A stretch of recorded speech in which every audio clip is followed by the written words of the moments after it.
Daf Lamed Daled Amud Beis. We're going to turn the clock now a little bit back to the Mishnah Rishona. Mishnah Rishona Omeres. According to the Mishnah Rishona, the shear of Chiv Malchus for the liquids that come out of the grapes is the classic shear, universal shear of mashkim, namely ad sheyishte revius yain. He has to drink a revius yain. And a revius yain is the shear of a kosher bracha. It's the shear of Daled Kossos on Leila Pesach, Kiddush, and Avdallah. Everything requires the shear of a revius yain.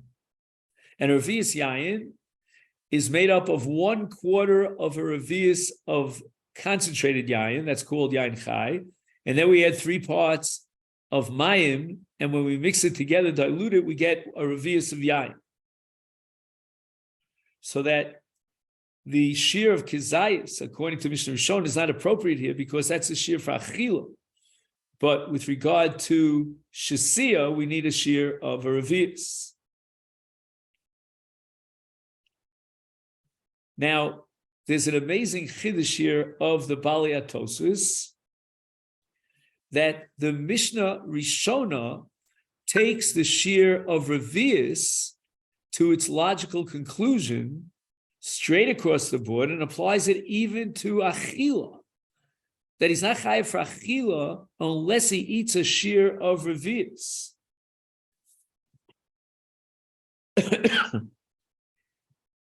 So that even though we debate or we distinguish between achila and shasiya, according to Mishnah Achrona, the Mishnah mentions achila.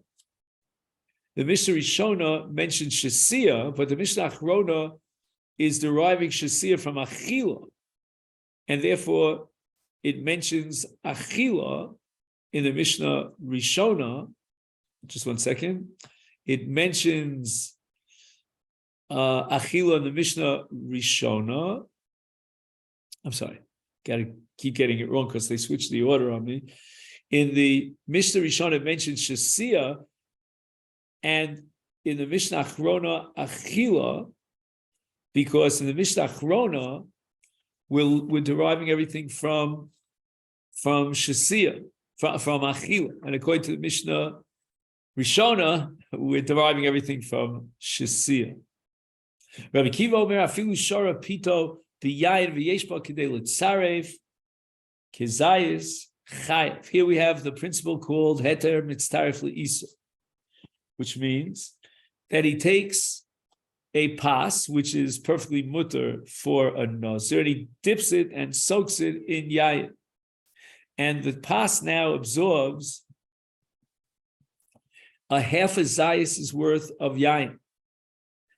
That's the liquid that was absorbed in the pas. The pas itself is a half a zayis. And together you have a kizayis. And that's called heter because the pas is heter. Mitztaref le'isa. And here we have machlokes between Rashi and Tosfos. Rashi holds that the principle of heter mitztaref le'isa goes way beyond this case, which is called Mishnas Anovim. And even if he would eat in one mouthful a half a gzais of Isra and a half a gzais of Heter, you'd be chayav malchus. Whereas the Kohen Tosfos says, no, you need to mix the Isra and the Heter, as we derive the principle of Heter mitzaref l'Isra from Mishnas Anovim, so that the chiddush of Mishnas Anovim is that even though the yayin itself does not have a full shear, but if we integrate and we add the pas with the yayin, then we get a full shear and yichayv malchus. And that's the sheet of Rabbi Akiva. The Mishnah continues, v'chayv al yayin b'fnei atzmo, v'al anovim b'fnei atzmon, v'al chartzanim b'fnei atzmo, v'al azogim b'fnei atzmo.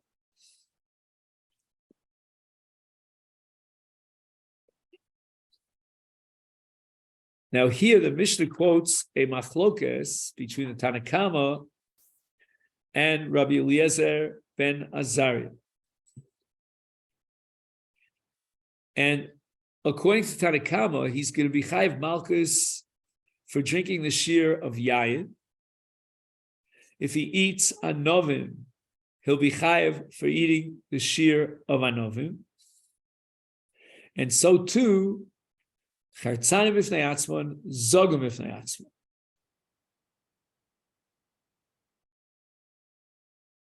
So he has to eat from each one of these four categories a shear of whether shear is Mishnah Rishona Revius or Mishnah Achrona Kizayis.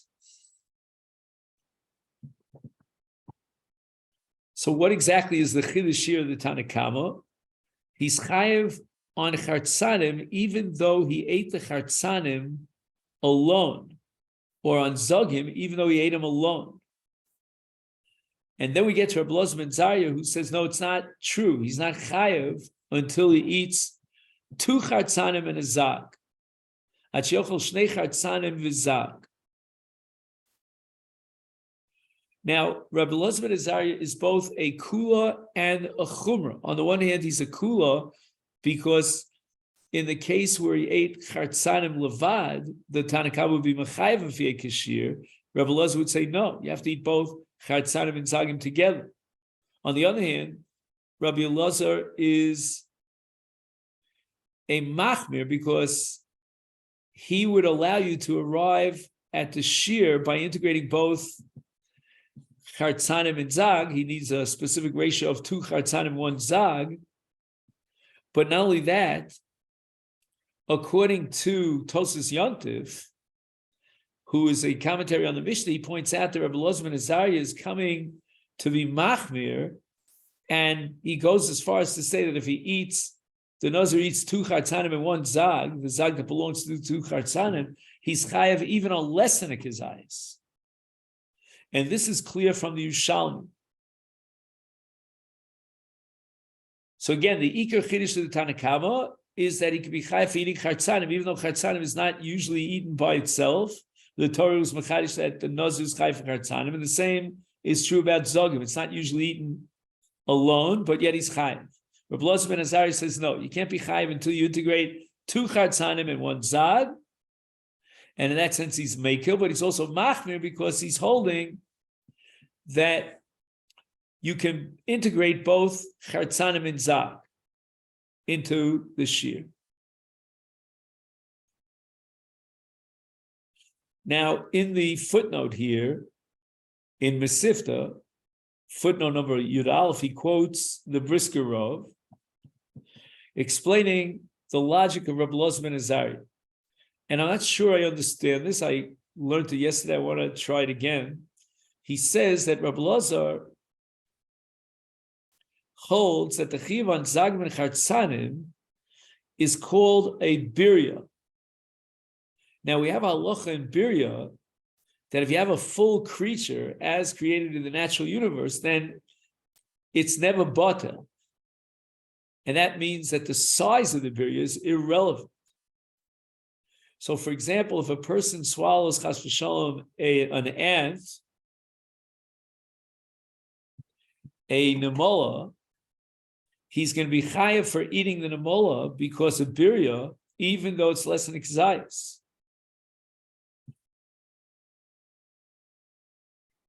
Now, this chumrah of Rabbi Elazar ben Zarya that he does not require a shear leads or is predicated upon a kula. And what is that kula? That he's got to eat shnei chartzanim beklipa shalahem. And by integrating the chartzanim and the klipa, he creates a birya, and therefore he doesn't even need a kizayis, but he has to integrate those two.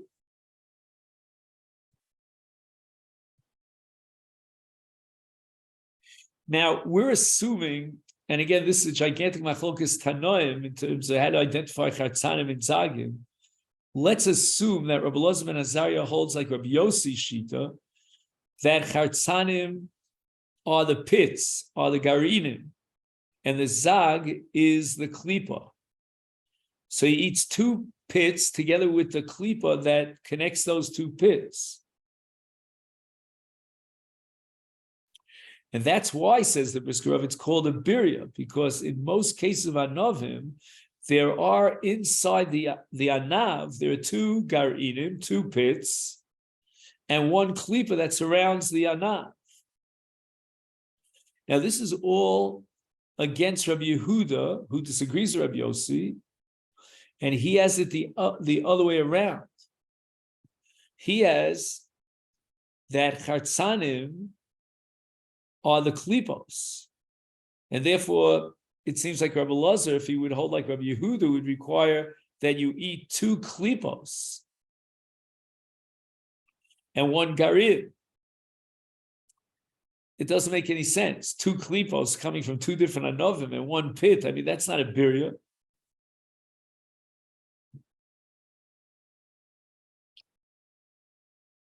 Now, you may ask a question, well, what happens, according to Rabbi Elazar ben Azariah, if you eat a full kizayis of chartzan, or alternatively a full kizayis of zag, and now you don't have a birya, so the halacha is, according to Rabbi Elazar ben Azariah, you're not chayv malchus, because they're not ru'uyim la'achila.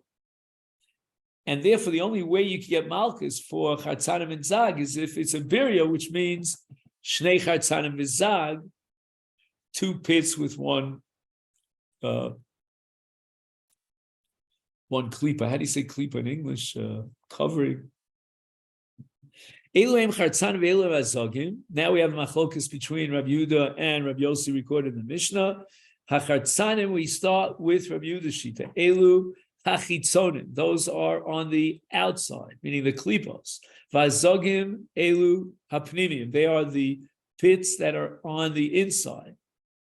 As we said before, it's almost virtually impossible to integrate the shita of Rabbi Yehuda that we're learning now with the previous shita quoted in the Mishnah of Rabbi Elazar ben Azariah, because how can you get a birya with 2 chartzanim and a zag, 2 klipos? It doesn't make any sense. But if we want to make sense out of Rabbi Elazar ben Azariah's birya, then we attach his shita to Rabbi Yossi Omer. He says the exact opposite, that the chartzanim are the garinim, and the zag is the klipa. So you could have 2 pits that are surrounded by 1 klipa, and that's a birya. That's how it appears in nature.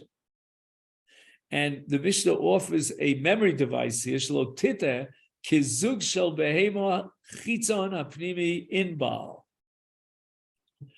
You have a bell that you put around the cow's neck, for example, right? And the bell is made up of 2 parts. There's the outer part of the bell, and then there's the pestle inside the bell. And the chitzon, the outside of the bell, is called the zug. And that we know. The pnimi, the inside, is called an inbal. And the same thing applies to anovim. The zag is going to be the outer part. The zag is the klipa. The Gemara says, Shlosha mini yisur bin Nazir atuma teglachas yotzim min gefen. And now the Gemara is medayik, so the Mishnah says a yotzim min gefen. It doesn't say gefen atzmo. Why did it leave out gefen? And it goes straight to yotzim min gefen. Is eno gefen atzmo. The Gemara is being medayik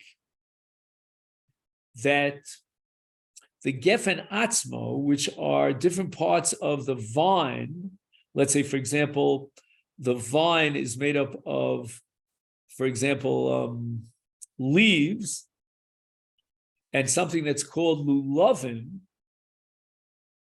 Okay, those are the stems. Lo. Now, you might say, well, pshita, maiko mashma, I mean, these are not edible. But the answer is, zug and chartzanim are not edible, and yet the Torah says that the Nazir is chayim. So we want to be medaika chiddush from the Mishnah that the anovim, the olim and the lulavim are not included under the Isur Nazir. And that means that masnisin to loker Rabbi Elazar, the sanya Rabbi Elazar Omer, afilu olim v'lulavim b'mashma.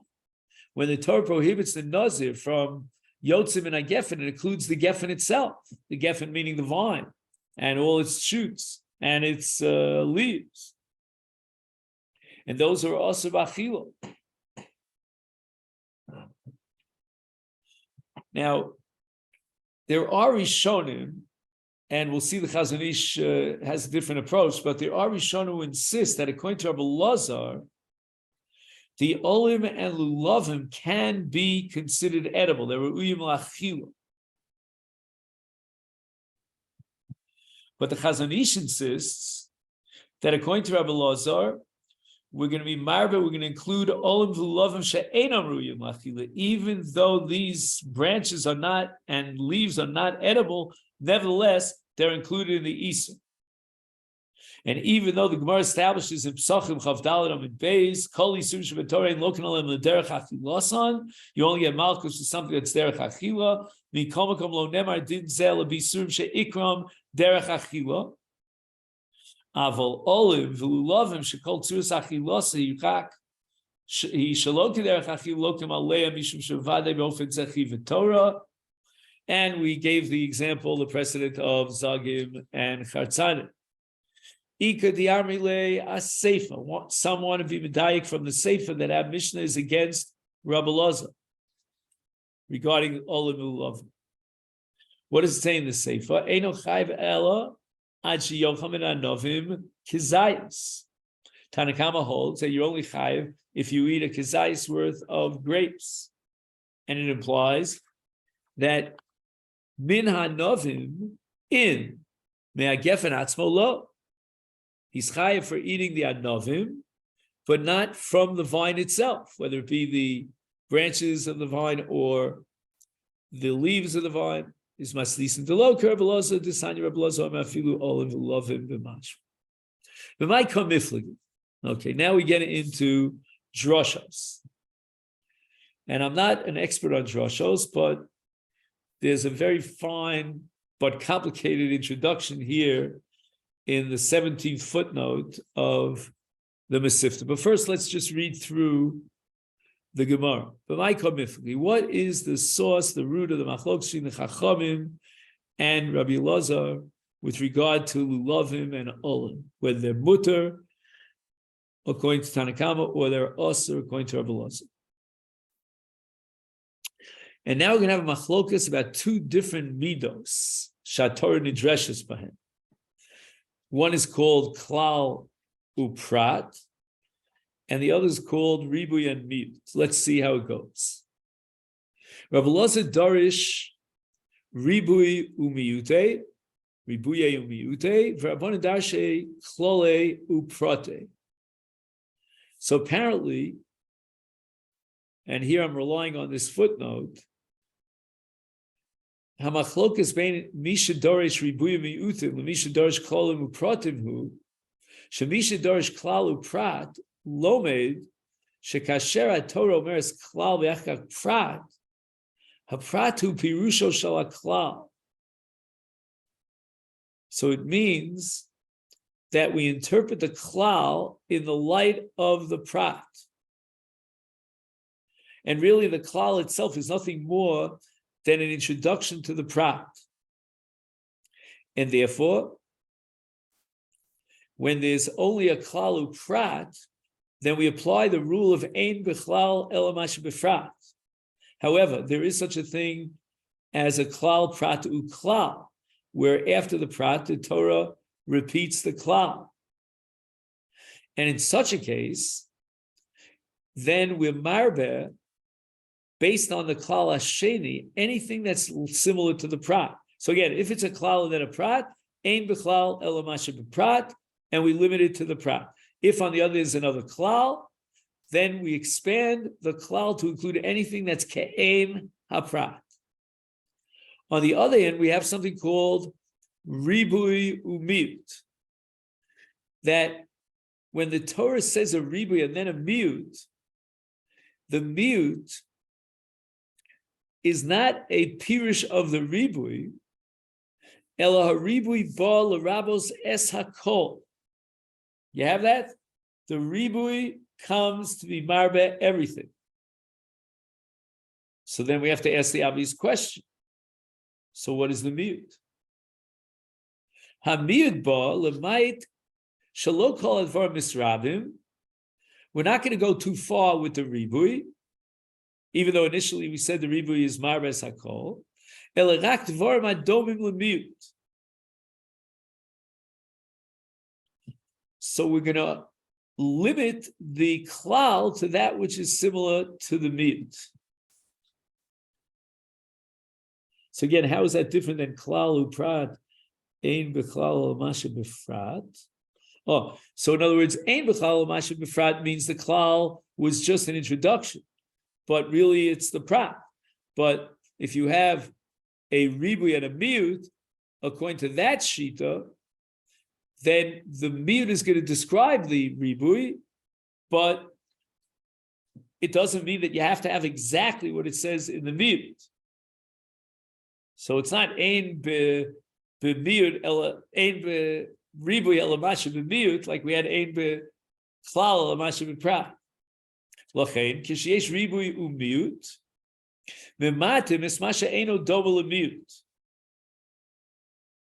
On Shabbos I couldn't underline this. Aval advarim adomim lemiut lo mismatim. So you need doma lemiut. You don't say ein b'klal elamasha b'frat, but rather you say that ein b'ribui elamasha doma lemiut. So it means that gamli achar miut haribui kolel adainas hakol chutz mimasha nismayim. So here in ribuye and miute, the ribui is still very, very much powerful and active. Now, what happens if after you have a ribui and a miut, you have another ribui? Sheba achakach ribui nosaf. Now we're up to ribui number 2, which is really number 3. Now we're going to include even that which is not similar to the miut. Right? Before we said ribui and miut, that the ribui is only marba that which is similar to the miut. Now we're saying no. There's another ribui to tell me that even that which is not doma lemiut. So now we have to ask ourselves the question: so why was there a miut?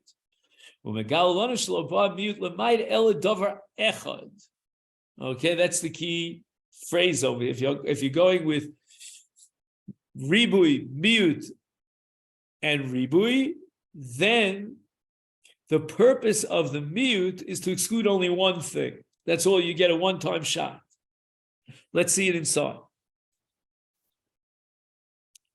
Rabbi Eliezer Darish ribui umi ute. The pasuk says miyayim v'shecher yazim. Okay.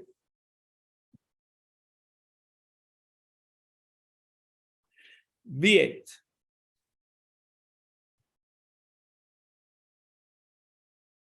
Now again, this is ribui and miut, but the Torah actually switches around the sequence and starts with the miut because it's telling you only yain v'shecher is also to Nazir, not everything that comes out of the geffen.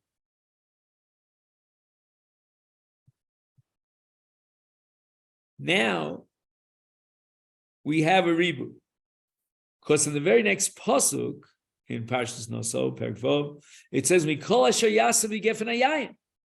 All of a sudden, the Torah is not limiting it to yayin and shecher, but includes everything. Kol yotzim min hageffen.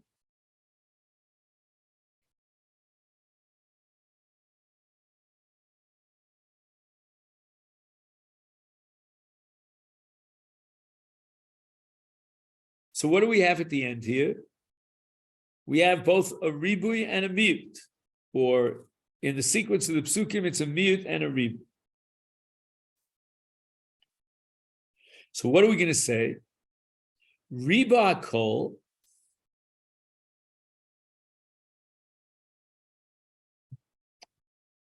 One second. Let me, if you don't mind, Rabbi, I'm going to just get a chumash here because it's very important to see the pasuk inside.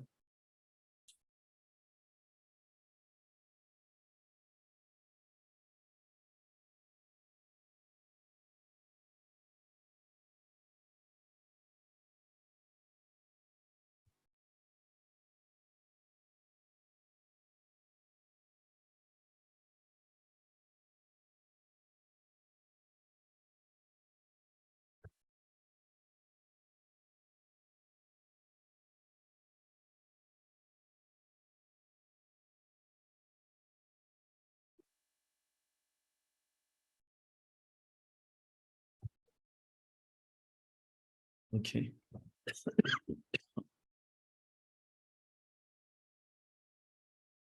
So daber bnei Yisrael matal ish o isha ki yafli lindo nemsen miyayin v'sheichar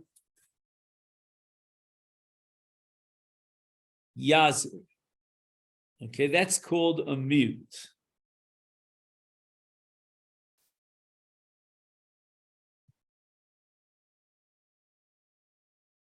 And then it says,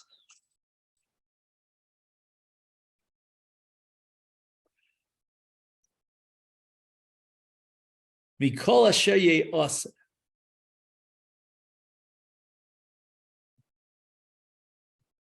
Migefen hayayin. Because that implies way, way beyond Shecher and Yayin, because we're talking about Kol asher yasa migefen. Kol asher yasa migefen would seem to include other parts, like including lulavim and olim. Now it's very strange because the next part of the pasuk says migefen, like it says mikol sheyayin hayayin mechartzana be'adzog. That's a mute. And in fact, that's going to be the sheet of the Chachamim, that the klal pratu klal, we're gonna have to limit it to the prat. So it's not clear what Rabbi Elazar is going to say about the final mute here when it says michatzana v'adzak, because we have here a mute, a ribui, and a mute, which would tell me that we're going to exclude anything that's not similar to the mute.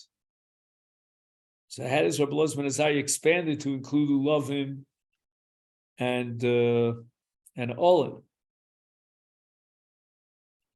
See, he writes here in the name of Tosfos that Rabbi Elazar holds like Rabbi Elazar ben Azariah in our Mishnah, shedarshim me'aposek hazeh she'eno chayv ad sheyochal shnei chartzanim v'zag echad v'eno miyutar lemiyut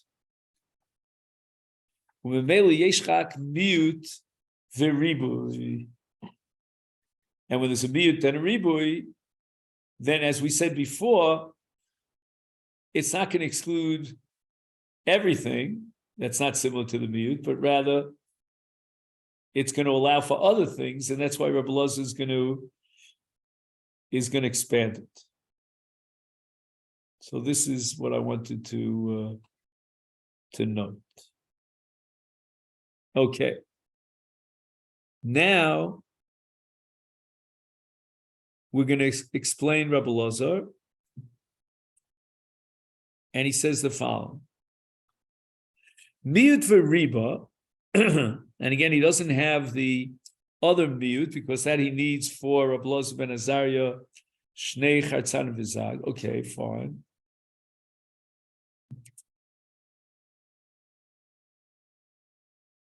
Is riba kol. So since we have a miyut and a ribui, then the ribui, in a sense, becomes most powerful. And we're going to include everything with the exception of one thing. So what's that mute? That's going to be something called shabishta. But before we get to that, it says here in the Gemara that riba hakol, my riba kol mili, anything that's yotzim and agefen. Because the pasuk says, where is it again? It says, Mikol asher ye'asa migefen.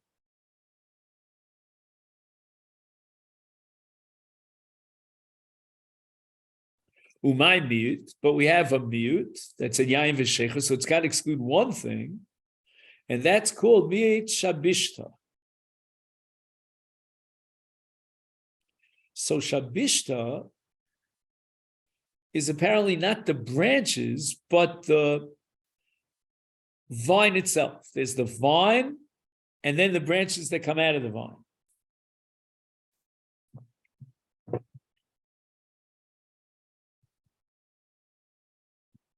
Now, if you go like the Rishonim against the Chazon Ish, then Rabbi Lazar is talking about olim velulavim rakim. They're soft, moist, haru'uyim lachila, and they're edible. Whereas the shabishta is not edible. Again, I'm not sure how the Chazon Ish is going to interpret this. Why the shabishta, the zmoros themselves are excluded. But in any event, the bottom line is that we have riba kol mili, and therefore, since it's only a miyad and a ribui, therefore, according to Rabbi Lazar, we can include olam lulav. Rabbanan Darshi, they're going to use a different methodology, and that's called klale uprate. And klale uprate means ein bechlal mashe befrat. So they're going to darshan the psukim of this parsha in a different way. Miyayin v'shecha yazir prat. Okay, we called it a miyut in Rebbe Lazar, but now we changed the terminology, the lexicon, to prat, according to the Rabbanan. And prat means only yayin v'shecha, or also to the Nazir, but not Yosef and Agef. But then we have a klal. It says kol asher yasa migefen hayayin klal. Oh, but now we need the last part of the pasuk, which is mechartzana v'yad zag chazu prat. So we have now a prat, which is yayin v'shechar, a klal, which is kol hayotze min hagefen, and now we have a prat again of mechartzana v'yad zag. And prat kalul prat yatodana el kena prat. And what's kena prat? Ma prat mefurash. Pri upsoles pri, af kol pri upsoles pri.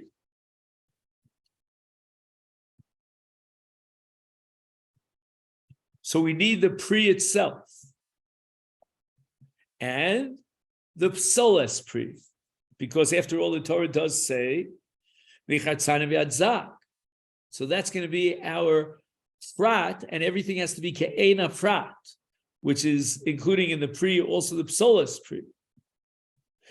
So that's going to be a ribui for anything that's similar to the prat, namely even the psolas pri. Psolas means, I guess, that part which you throw out. And this, my friends, has to do with another sugya in Orla that's called the sugya of Bosar.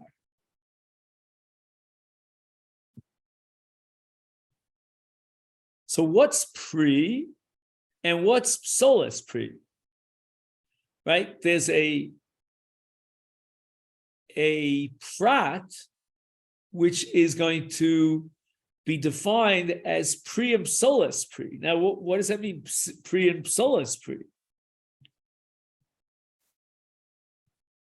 So what we're going to say is that the prat here is a pri, which is a pri, but it's not a pri. And that's what's called bosar. And bosar is a very early stage in the development of the pri.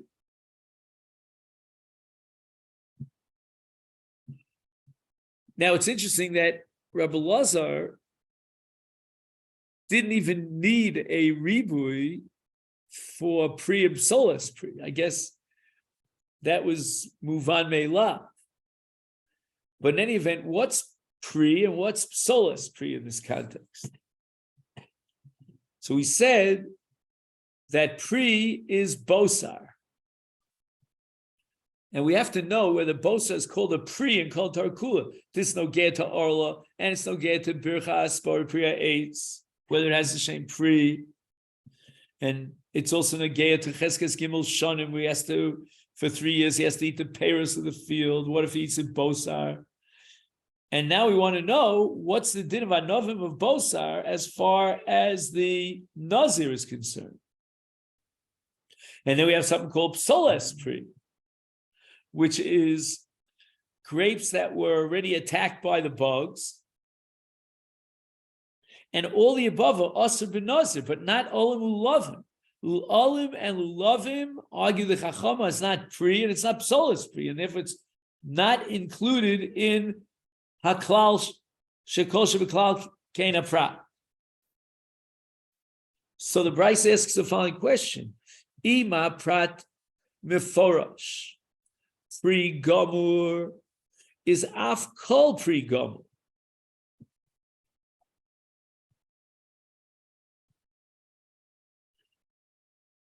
How do you have a right to include in the Isser Nazir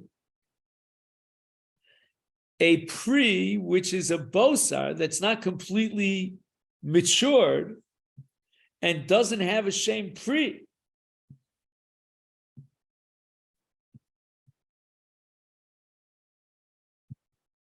Where do you get such a ribui from? We should say no, that the prat is talking about a pre-gomer. Even if it's zagim and chartzanim, it's from a fully developed, ripe, mature pre. Great. And now we need an answer to the question: how do we know that appreciating a gomer like bosar is included in the ribui? It should be mutter to a nazir because it's not a pre-gomer. Amrit. Imkain, if you're going to exclude bosar, is my nichlocha kosev mashmo shelo amora. Eze davar ke'ena prat lo nichta b'mefurish betor v'lo b'oso mi prat klal uprat. So we have to derive something from the klal that's going to expand our definition of the pri. And that's going to be a pre-shena gover, otherwise known as bosar. But if you're not going to include bosar, then so what's the klal coming to include? And if you'll say anovim lachem v'yaveshim oksive, I mean that says it explicit in the pasuk. I don't need a ribui and a klal to include anovim lachem v'yaveshim. And if you can tell me yain v'chomish oksive, that's also excluded in the pasuk.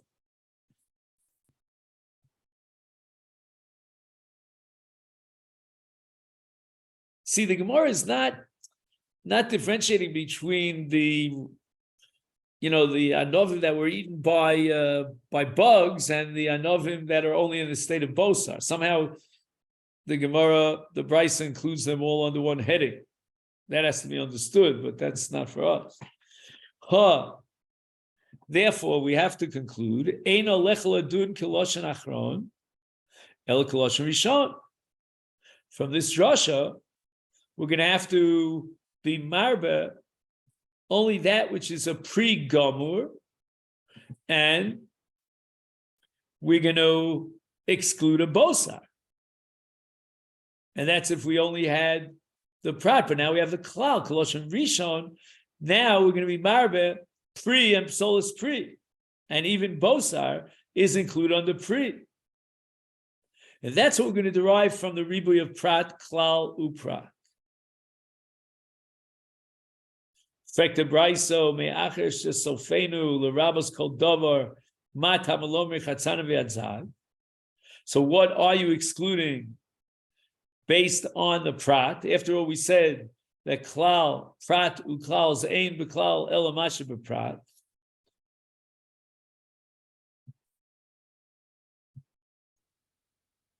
If you only add two pratim, for example, and then you add a klal, we would say that the klal is coming to be marbe only that which is kena prat.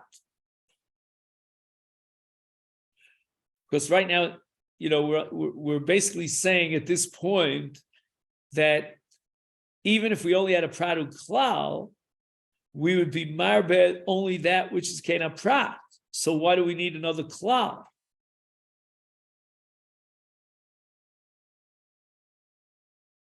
So the Brisa adds that if there wasn't a prat, if there would have been only a prat uklal, we could only be marbe that which is kena prat,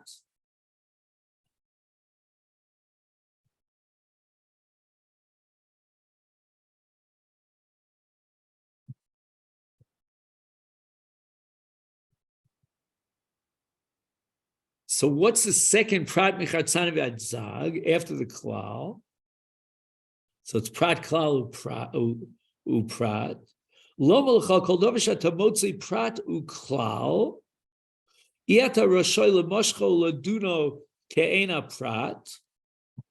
Right, so don't say that the klal is coming to be marba only that which is similar to the prat. El nasa klal mosif ala prat. At sheyifrot lecha kosav kiderch shepart lecha ben Nazir.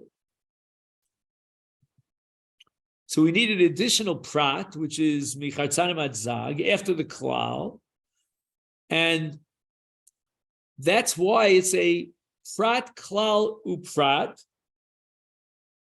And we apply the rule of Laba Klal, El Rabos Kena Prat, that the Klal only includes that which is similar to the Prat.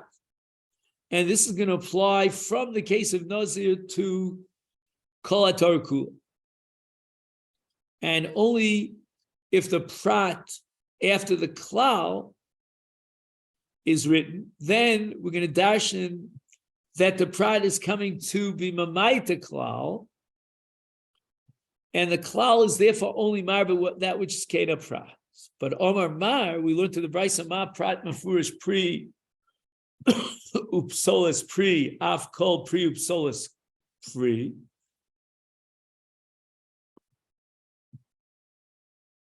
So the Torah explicitly is prohibiting pri and psolis pri to a nazir, and then the Brisa is marba another pri and psolis pri, which is also included in the Isud Nazir. And the Gemara explains pri is inve. So the pri, which is also to the Nazir, and that's explicit in the Torah, that's hanovim. As the pasuk says, hanovim lachem v'veishim lo yochal. And psolis pri, which is also explicit in the Torah, as Asur Nazir, is my chometz. Right? The Torah says chometz yayin v'chometz sheichel lo yishta. Is af kol pri, the pri of the brisa that's being marbe, that it's also ben Nazir, ma'ihu guaki. These are bosar. Bosar in Aramaic is called guaki. Af kol the psolis pri, even a psolis pri where it began to get eaten up by the bugs, and it's got holes in it, even that is considered asur to a nazir. Now, I'm not sure what the translation of the word dichrin is. He says here in the Masechet that dichrin means hisliu, that there are worms. But I'm not sure, because dichrin usually means zecharim, right? The dalid in Aramaic replaces the zayin in Hebrew. Anyway, we need a pasuk to teach us that it is chayav even for anovim shesliu. And apparently, I guess the damage here is serious enough that we might have thought that it's no longer a pri. Now the Gemara asks, what about Viad? There's an extra word here in the pasuk, and the Brisa didn't even relate to that extra word. The Torah says, "Michartzanim viad zag lo yochel." It's not enough to say "Chartzanim v'zag lo yochel." So what's the viad? Omer Avina, that viad is coming lasuye de bein habenim. What's bein habenim? That's anovim ktanim shegedelim bein anovim gedolim. And they'll never ripen. These are small grapes that will not mature. And they're covered apparently by the other grapes, so they don't get the sunlight and the photosynthesis. And therefore, these are also asurim l'nazir. Okay, then, so we're up to Omar Mar. This is where we'll stop for today. And I was hoping that we would get a little bit of a far to be ahead of ourselves, because we have Purim coming around the bend, and that's going to be really challenging, and that leads almost directly into Shabbos. So this is where we're going to stop. So we're up to Omar Mar on the bottom of Lamed Dalet Amud Beis. So I wish you a great day and thank you so much.